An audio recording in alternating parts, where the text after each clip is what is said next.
J'ai créé un jeu vidéo pendant un an et aujourd'hui, je vais vous montrer comment je suis arrivé à ce résultat.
Il y a un an, le 1er août 2024, j'ai décidé de mettre en pause ma chaîne YouTube pour réaliser un rêve de gosse.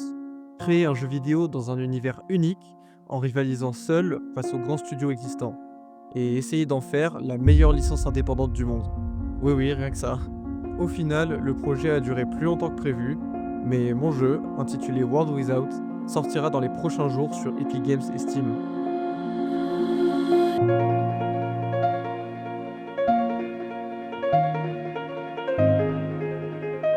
Dans cette vidéo, je vais vous montrer comment le jeu a été imaginé et développé, et je vais vous prouver qu'on peut rivaliser avec les plus grands, même en étant seul et indépendant.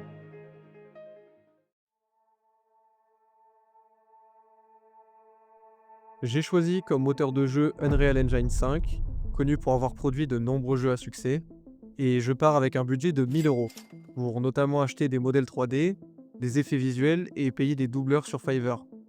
Et à part ça, j'ai rien d'autre. Juste mes mains et mon ordinateur. Durant les 2 premiers mois du projet, j'ai surtout appris à utiliser Unreal, mais aussi Blender pour modéliser des personnages et des éléments de la carte. Pour l'animation des personnages, je me suis tourné vers Mixamo, qui propose des animations gratuites pour des personnages de jeux vidéo.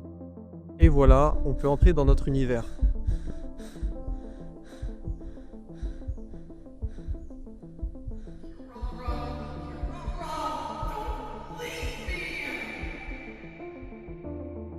Le contrôle du personnage dans le jeu est pour l'instant assez simple. Il peut se déplacer, sauter et on peut également bouger la caméra. Notre monde se compose d'un landscape, c'est-à-dire une surface plane qu'on a modelée pour créer du relief, puis qu'on a peint pour faire apparaître de l'herbe et de la couleur à sa surface. On n'a plus qu'à ajouter des éléments au décor, des effets visuels, une sphère géante pour les nuages, et on a le début de notre jeu. Maintenant, on va peupler notre monde pour le rendre plus vivant, et donner la possibilité aux joueurs de se battre pour vaincre les animaux autour de lui. Mon idée du jeu était de créer un monde ouvert, avec une identité visuelle unique, style cartoon animation japonaise, avec des combats en temps réel. Mais pour l'instant, il n'a pas grand chose de spécial. J'ai donc rajouté une mécanique de dash et d'esquive, une mécanique de contre, et de nouveaux sorts que mon personnage peut utiliser. Le jeu paraît déjà plus original, mais il ne sort toujours pas assez du lot. Alors j'ai décidé de créer d'autres personnages.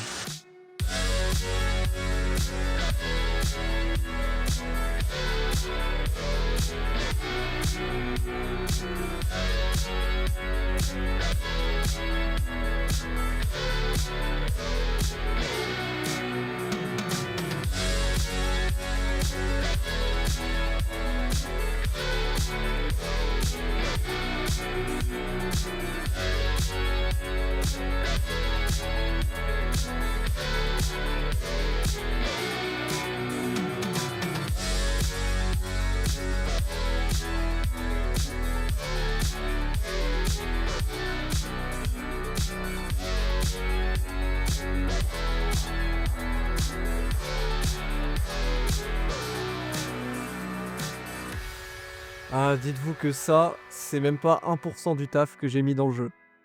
Pour créer les sorts, j'ai assemblé un ou plusieurs effets visuels avec des effets sonores et une logique de collision pour créer les zones de dégâts. Tout ça, je synchronise avec l'animation de mon personnage et je rajoute une voice line, c'est-à-dire une phrase que le personnage dit au déclenchement du sort. Par la suite, j'ai pu terminer le design de la carte, qui est absolument gigantesque, varié et détaillé. Au total, j'y ai placé plus de 800 000 éléments à la main, et voilà le résultat.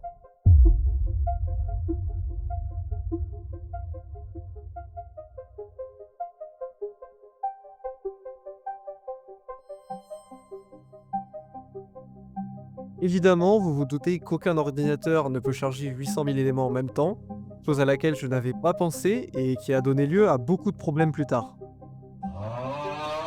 Enfin, pour terminer ce chapitre, j'ai créé une soixantaine de monstres différents que vous verrez tout au long de la vidéo, chacun ayant des attaques, un comportement et des statistiques différentes, afin que le joueur découvre tout au long de son aventure de nouveaux adversaires de plus en plus forts. Bien évidemment, il y a des boss, mais on y revient juste après. Comment rendre un jeu exceptionnel? Comment rendre quelqu'un tellement addict à ta création qu'il se doit d'en parler à tous ses amis pour les inciter à y jouer et qu'il se rappelle encore de ton jeu des années après y avoir joué? J'ai réfléchi des heures et des heures à ces questions. Et je pense que la réponse ne sera jamais dans le gameplay ou dans la qualité visuelle d'un jeu, car ma réponse est qu'un jeu devient exceptionnel grâce aux émotions qu'il transmet. Si vous avez d'autres réponses, n'hésitez pas à me les partager. Mais en tout cas, un autre jeu français a su confirmer mon hypothèse pendant la conception du mien. Très facile de deviner duquel il s'agit.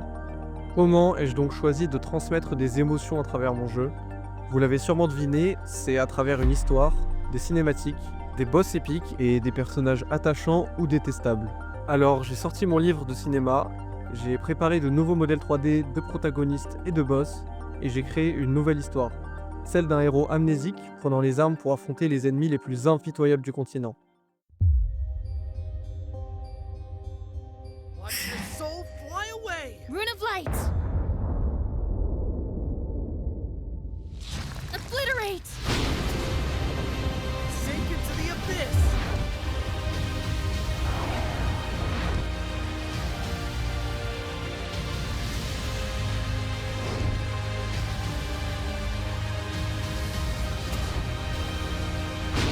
Divine Judgment!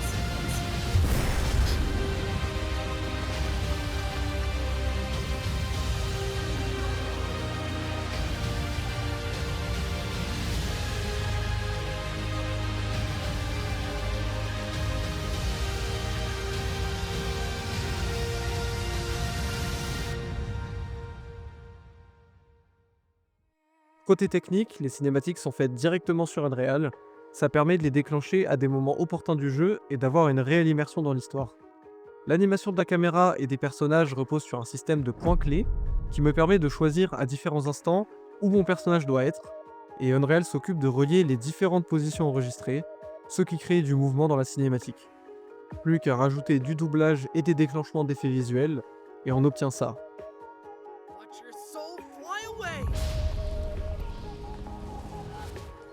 J'ai également ajouté des PNJ avec qui on peut discuter et interagir, et j'ai essayé d'écrire des dialogues des plus intéressants possibles, car 95% des joueurs les passent, car c'est trop chiant en général. Et je suis du même avis que vous. Maintenant qu'on a un jeu bien plus vivant, il faut s'assurer que la qualité de son contenu puisse faire stresser des studios asiatiques de 1000 personnes, en, je vous le rappelle, travaillant tout seul. Pour l'instant, on a 10 personnages jouables, environ 70 monstres différents, une quête principale très dense. Ah oui, je l'ai pas dit, mais pour la finir, il faut en moyenne 40 heures de jeu pour un joueur normal, et un monde plutôt énorme. Mais un seul monde, c'est trop plat pour un jeu, donc j'en ai rajouté 4 autres.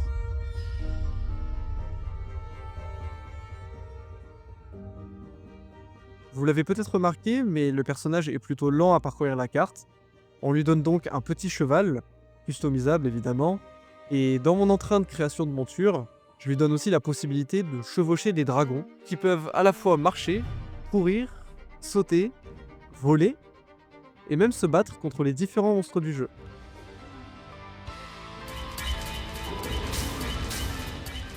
Depuis le début de la vidéo, je vous ai pas montré à quoi le jeu ressemble vraiment, car en partie, votre écran ressemblera à ça. On a donc une minimap, un aperçu des personnages de l'équipe, de nos sorts, de nos points de vie et bien plus encore. Et bien sûr, vous avez la possibilité de la masquer, ce qui est plutôt agréable de temps en temps. On continue sur le thème des menus avec le menu principal, proposant un accès à l'inventaire, les artefacts, les succès, le bestiaire et bien d'autres. Enfin bref, on a tous les menus dont un joueur a besoin. Parmi les plus importants, on a le menu dragon, où vous pouvez nourrir, renommer et choisir le dragon vous accompagnant. On a le menu personnage, où vous pouvez modifier l'équipement de votre perso et voir ses statistiques. La carte, qui est très classique. Et enfin la boutique, où vous allez pouvoir acheter des fragments de personnages. Et bien sûr, on peut changer la qualité visuelle, les touches et d'autres paramètres dans le menu du même nom. En général, quand on crée quelque chose, on s'influence souvent inconsciemment des créations des gens plus forts et plus brillants que nous. Étant un grand amateur des Souls-like, mon jeu se devait d'être un minimum difficile. Et cette difficulté, elle est très présente dans les boss du jeu. Ah, je me suis trompé de clip.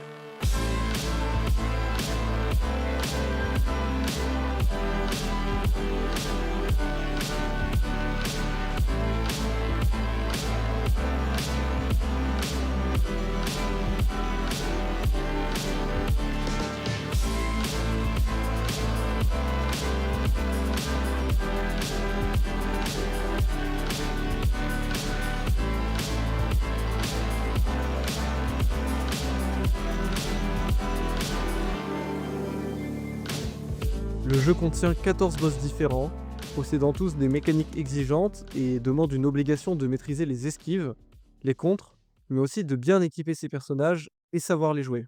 Non, non, vous allez absolument pas galérer, je vous le jure. Can't stop here.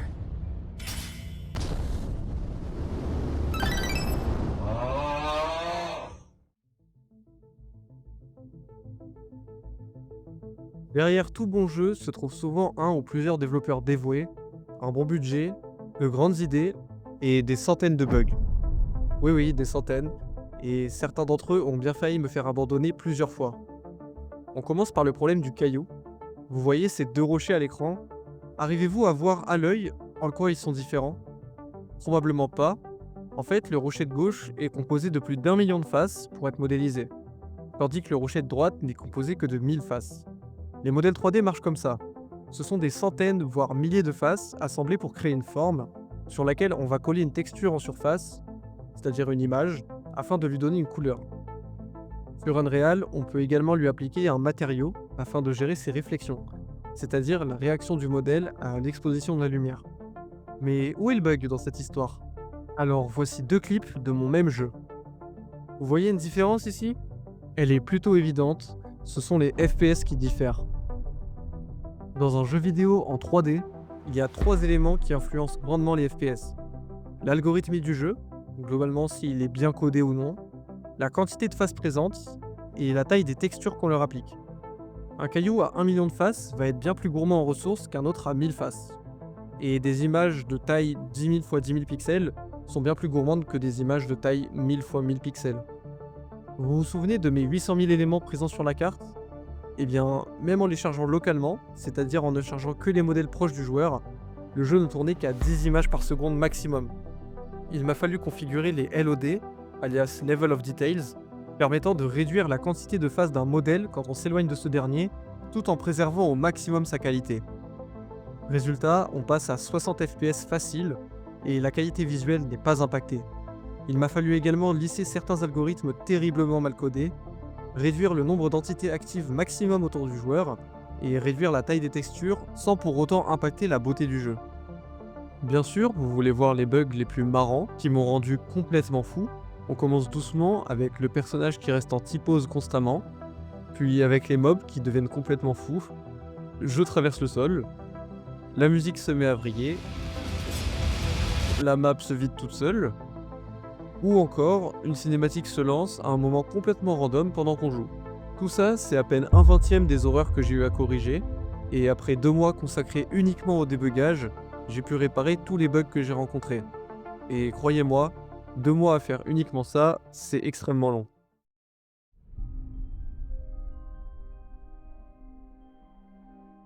On est maintenant en novembre 2025, 1 an et 3 mois après le début de ce projet.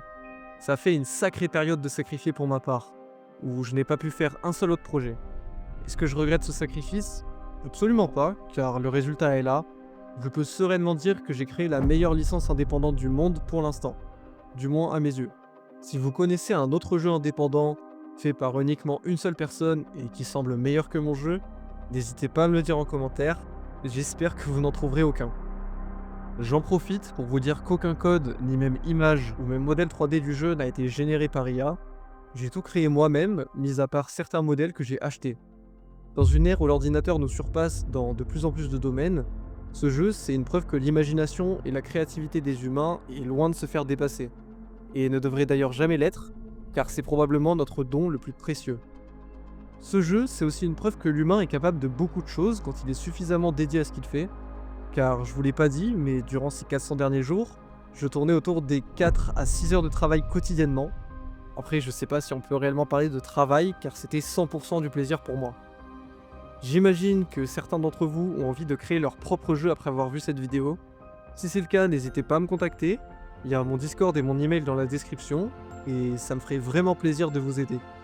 Je sortirai dans les prochains mois un cours complet sur Unreal Engine et sur le développement de jeux vidéo en général, afin de vous partager tout ce que j'ai pu apprendre durant ce projet.